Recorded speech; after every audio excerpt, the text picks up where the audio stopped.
Hello and welcome back. In today's video, I'm here to give you my thoughts on Luton's 2-0 win over Gillingham in our pre-season friendly, and also talk about our latest signing, Josh Keeley from Tottenham. Before I go into detail, can we smash the like button on today's video? Let me know your thoughts on the 2-0 win over Gillingham in our pre-season friendly, and also let me know your thoughts on Josh Keeley's signing for the football club. Are you happy that Luton managed to pull this off? And if you are new to my channel, please subscribe. We're trying to hit 5,000 subscribers before the season starts. So if you are new to my channel, I make Luton and EFL content. Smash that subscribe button. So, first half of the video, I will talk about the game against Gillingham, and then the second half will be about Josh Keeley. So, the game against Gillingham, did I enjoy it? I thought there was some good stuff there, and also some things that definitely need to be worked on. I think Matt Bloomfield pretty much summed it up correctly in his post-match interview. There was some really good stuff in the first half in terms of how we were attacking, how we were controlling the game. Alli in particular down on that left hand side. Now Alli was playing as a left wing back. That isn't what I want to see going forward. I'd rather Alli be a lot further up the pitch because that's where he's at his most dangerous. But because we've got a couple of injuries within the group and also some players are not at that right level of fitness, we had to make do with Alli playing as the left wing back. But the formation in the first half was a back five with two midfielders as the pivot, and then with two number 10s and a striker. Nahki Wells playing up top. I've seen a few comments about Nahki Wells online, and I don't think his performance was that bad. I did think his link-up play with Clark was quite good. I felt like they were on the same wavelength, whereas Zach Nelson wasn't quite on that same wavelength as the other two. I guess that's lack of game experience. But I thought Clark in that advanced role as the number 10, I thought it was quite good. He made a lot of intelligent runs, lots of intelligent passing. So yeah, I thought it was quite good from Clark, the way he performed, and he also got 2 goals today.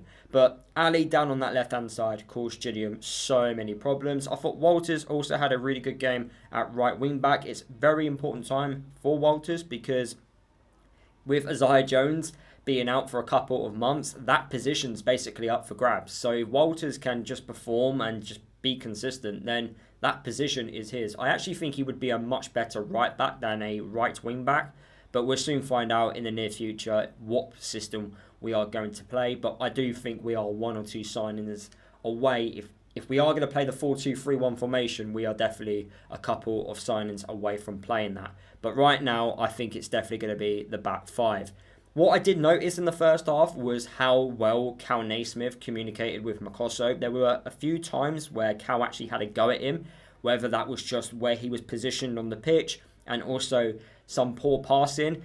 I did notice one particular moment where I think Makosso lost the ball. It was a poor pass, and Cal Naismith basically just shouted at him, "Wake up," and he was doing this with his hands. So it's good to see that clear, I guess, leadership from Cal Naismith, the communication. We definitely missed that a lot last year. Imagine if we had that for the majority of the season, and it obviously gives us the question mark on why did Cal Naismith not play that last game against West Brom when he brings all these good qualities.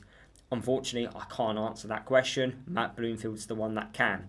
But yeah, I really liked what Cal Naismith did in the first half. Now, there was a couple of moments I felt Gillingham, they did get in behind a little bit too easily for me, personally. But I'm going to put that down to, I guess, fitness. Hopefully, it's nothing too serious. But I did think Gillingham, at times, got behind us a bit too much. And I think with maybe better quality players, I think teams would take full advantage of it. But overall, the first half I thought was quite good. Walters was part of the first goal. He put in a good cross into the box following Alli's really good run on the left-hand side. And it was a really good volley by Clark to put us 1-0 up. And then Alli down on the left-hand side, he had his man, beat him with pace, and then he pulled it back. Easy tapping for Clark. Good first half performance, I felt. And then the second half came out. We did make a substitution. Baptiste came off.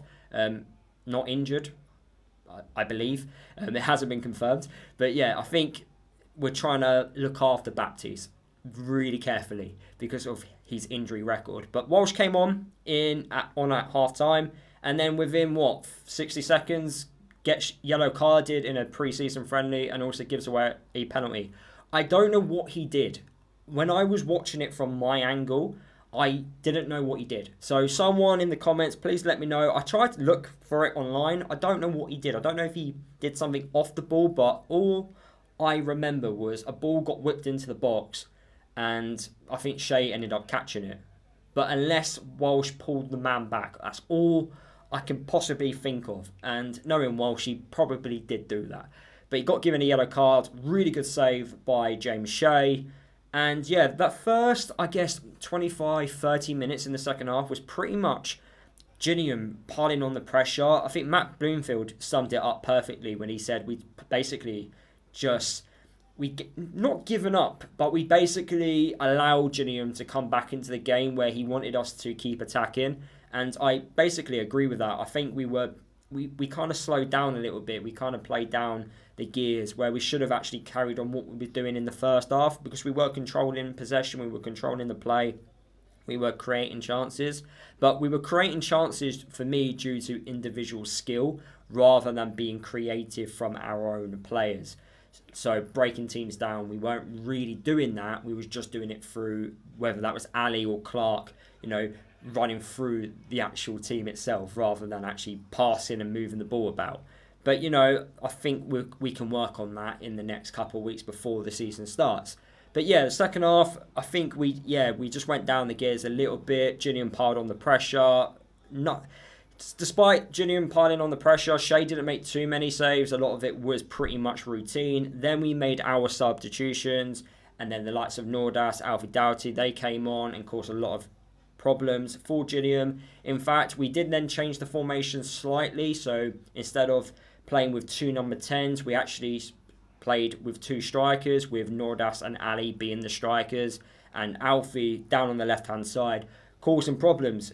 He looked a lot fitter than previous weeks from previous performances. He whipped in a really decent ball into the box for Nordas, who just headed over. But a lot of good stuff from what I saw in the second half, especially when the subs came on. But overall, a good solid 2-0 performance. I think Gillingham will definitely be up there come the end of the League 2 season. I think Gareth Ainsworth will make them a very hard team to beat. And you can definitely see elements of Gareth Ainsworth's type of play, in the pressing and making it really difficult for an opponent. So I don't think he's quite got it yet with the team, as he's still new to being a manager of Gillingham. But I think, again, as the season goes on, I think Gillingham will get a lot better. And I could definitely see them, at least challenging for promotion. In fact, teams like Gillingham, I don't like saying teams like Gillingham, but I think they're not too different compared to the bottom half League 1 team. So we kind of played a team that's roughly on the same level to what we're going to be facing in this upcoming season. So I do think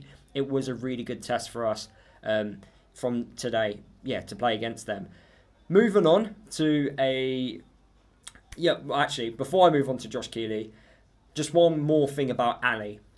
A couple of weeks ago, I was quite vocal about I would be more upset about losing Alli compared to Asgard, because from what we witnessed today against Gillingham, Alli can create stuff just through individual skill. He can have a bad game, but then for 5 minutes or for a minute in a game, he can set the world alight. He can make something happen, whereas I don't think Asgard can do that. I don't think Asgard has that type of impact in a game, whereas Alli does have an impact. And because of Alli being able to be more adaptable, so playing left wing back, playing as a wide attacker, playing as a striker, he is so much important to us to keep hold of, and I can definitely see him scoring 15 to 20 goals in this upcoming season. So yet again, a really good solid performance from him, man of the match in my opinion. Now we talk about Josh Keeley, our new signing from Tottenham. So if you didn't know, Josh Keeley is a goalkeeper, 22 years old, very young, but he's got some experience. He's had some loan spells at Barnet and also at Leyton Orient. He actually played for Leyton Orient last season. He helped them get into those playoff positions. They got to the final. He did make a mistake in the final. I don't know how many of you guys watched it, but he should have done better with the free kick. But overall, he had a fantastic season with Leyton Orient. He kept 16 clean sheets. Also, they broke a record during that period of time. I think they kept 7 clean sheets in a row, which is a Leyton Orient record. He played 39 league games. He also scored a goal. He scored a goal in the FA Cup against Oldham in the last stages of the game, which I believe one goal of the season for them. Good moment. So if we desperately need a goal, we definitely can rely on Josh Keeley to help us get that particular goal. He's a fantastic shot stopper, really good at playing out from the back, and also does communicate. I've read a few comments online and spoken to a couple of Tottenham fans, not actually Leyton Orient fans, but Tottenham fans, and they say that he doesn't shut up. He just communicates extremely well. But what he doesn't do well is he doesn't command his area. Now, if he doesn't command his area and catch crosses, for example, I need him basically to communicate that. And that's the most important thing. It's okay not to command your whole box, but I do want you to command your 6-yard box. That's something a goalkeeper must at least do. But if he doesn't command the whole box, he needs to communicate. That's the most important thing, because then all defenders know at Luton, whether that's Cal Naismith, McGuinness, Makosso, whoever's the centre-back, they know full well that Keeley is not going to come out and claim a cross. So as long as they've got that perfect, they know each other's not going to, they know each other's roles and responsibility. I remember Mark Tyler in non-league and in League 2. Steve McNulty would deal with a lot of things. They had a really good understanding of each other. We knew Mark Tyler wasn't going to come out and win loads of crosses, and if he did, he would communicate if he was going to. So very important communication, basics of football for me. So as long as they get that right, happy days. The money involved in this transfer is £1 million. That's what's been reported. But of course, Luton did announce this as undisclosed. There is no buyback clause. Tottenham really wanted a buyback clause. We managed to get away with it and not include it in the actual deal. But there is a sell-on clause in this. So I can imagine Josh Keeley has signed a long-term contract. I'm thinking potentially 3 to 4 years with an option to extend it by another 12 months. I personally think Josh Keeley is going to be our number one goalkeeper for years to come. I think this is a proper statement signing. And look, we have spent money on this deal, and this is where money should be spent. I've been very vocal in my videos about how much money we should be spending, and don't be spending it for the sake of it. This is spending it wisely. This is the smart option. This is a goalkeeper who we believe can improve us, and he fits X, Y, and Z. He can do all these different things. He's got all these different qualities, and he costs this amount. We can't get better than this for this amount of money, so we need to spend it. That is the perfect way to go about it. So for me, I'm very happy with this investment. I do think it's going to be worth it. Even if he does have a poor season, there's still, he's 22. He's so young for a goalkeeper. He can play for another 15 years if he looks after himself. So we've potentially got a goalkeeper here. If Luton progress as well alongside him, that could be our number one goalkeeper for years. Also, he represents Ireland he represents Ireland. So, and he has at youth level. So I can imagine he's going to be competing for that number one spot with Republic of Ireland in the near future, if he does well with us, of course. Dean Brill, former Luton goalkeeper. I remember watching Dean Brill in non-league, who is currently a coach at Tottenham, played a major part in actually, telling Josh Keeley to come to Luton. So thank you, Dean Brill. So it's so important to have good relationships with former players, because you don't know when they're going to come back and help you. So yeah, Dean Brill, thank you very much for allowing us to sign Josh Keeley, or convincing him to come to Luton. I can imagine he had so much interest. Leyton Orient fans rate him so highly. Tottenham fans rate him so highly. I think this is a real good statement, and really good statement of intent by Luton to bring Josh Keeley in. I think we are literally a left back and a striker away from, for me personally, in challenging for the title.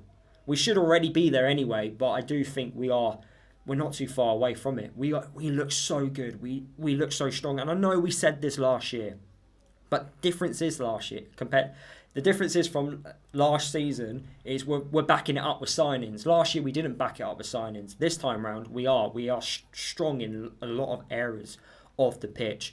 I do believe Josh Keeley signing, it does mean that Walton will be leaving the football club. I cannot see Walton staying to be number 2.